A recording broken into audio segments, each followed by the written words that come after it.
Lewis Carroll, Alice au pays des merveilles. C'est un livre qui a vécu avec moi énormément d'années. Alors pour les gens qui me connaissent, ça c'est pas très étonnant, parce que en fait je manque vraiment de, on va dire, de logique dans le monde. Hein. Quand on me dit va à droite, je pars à gauche.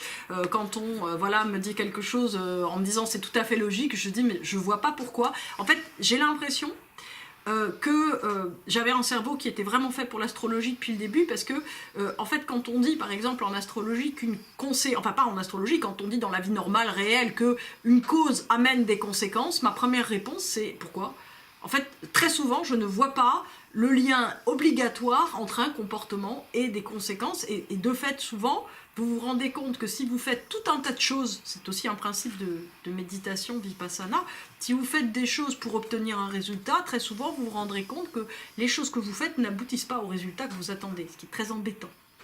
Donc, conseil d'une chenille.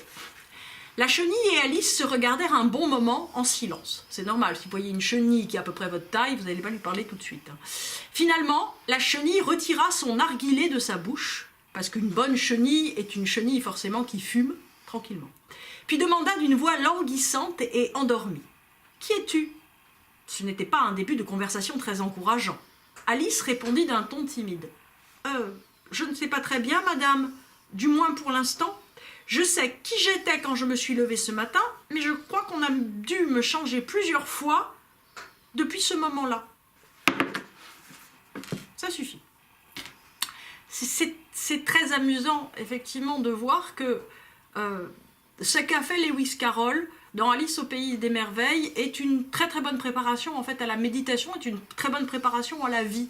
C'est-à-dire qu'en fait, il passe son temps à déconstruire les évidences, à déconstruire ce qui va de soi.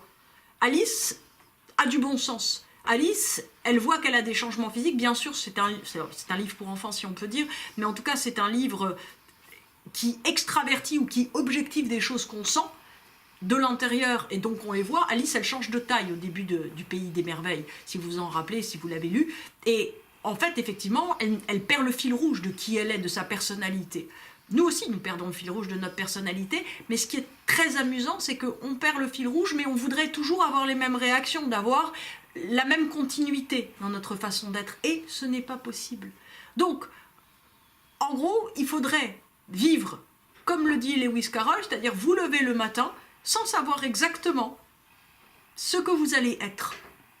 C'est encore Nietzsche qui dit quelque chose, comment vais-je être sûr demain de vouloir aussi fort ce que je veux aujourd'hui?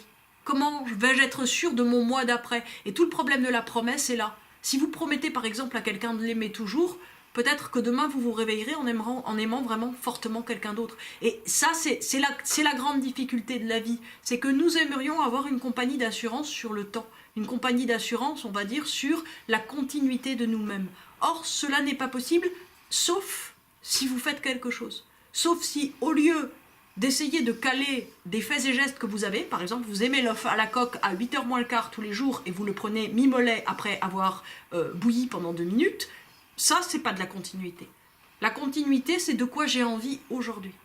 En gros, arrêtez de partir des conséquences et partez de votre source. Demandez-vous seconde après seconde de quoi vous avez envie pour essayer de retrouver la pulsation intérieure par rapport à vous-même, le lien.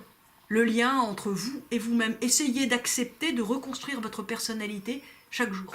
L'astrologie sert à ça. Elle sert à retourner à la source, à comprendre d'où ça pulse pour vous. Le travail de la méditation n'est pas différent. En fait, ça enlève votre moi d'avant, ça enlève votre structuration avec vos habitudes, vos pensées, etc. pour vous dire, mais maintenant, là, tout de suite, tu veux quoi? Maintenant, là, tout de suite, est-ce que tu es bien? Est-ce que tu veux? Est-ce que tu es mal? Qu'est-ce que tu veux? Qu'est-ce que tu veux vraiment? Qu'est-ce que tu veux profondément?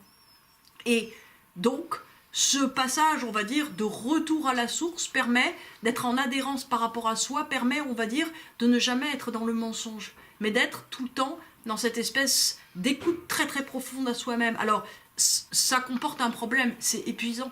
C'est totalement épuisant parce que ça suppose, on va dire, une espèce de fiabilité et de continuité par rapport à soi qui est presque inhumaine.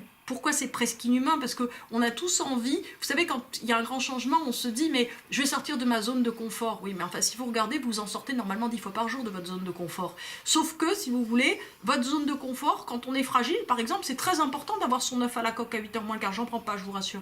Mais c'est très important d'avoir effectivement des habitudes, de pouvoir se dire je vais rentrer et le bureau sera à gauche, la table à droite, le lit en face, etc. C'est très important d'avoir des ancrages. Mais l'ancrage réel, il est bien sûr en soi. C'est-à-dire qu'en gros, l'ancrage, c'est dans votre source, dans votre capacité profonde à savoir que quoi qu'il arrive, vous pourrez gérer. Quoi qu'il arrive, vous pourrez être content, vous pourrez être en accord. Quoi qu'il arrive, vous aurez la puissance d'aimer. Quoi qu'il arrive, vous serez en accord avec vous.